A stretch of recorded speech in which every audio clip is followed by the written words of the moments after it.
Time లేదు బాబాయ్, అస్సలు టైం లేదు. ఏదో ఒకటి చేసి తొందరగా సెటిల్ అయిపోవాలి. మెల్లగా ఎప్పుడో ఒకప్పుడు సెటిల్ అయిపోదాం అనుకుంటే కష్టం బాబాయ్. అరే కేరళలో కొలుకుమలై పీక్ మస్తు ఉంటుందంటే మా మమ్మీ డాడీ కూడా తీసుకొని పోయి చూపిస్తారు. ఆ డాడీ చూసినావా మనం మొత్తం మేఘాల మీద ఉన్నాం, మొత్తం పాల సముద్రం లాగా ఉందిలే అని చెప్దాం అనుకుంటాం.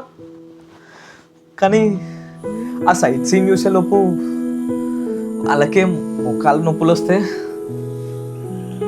ఆ వ్యూ పాయింట్ చూసేలోపు వాళ్ళకే ఐ సైట్ వస్తే, అసలు మనం సెటిల్ అయిపోయేలోపు వాళ్ళే.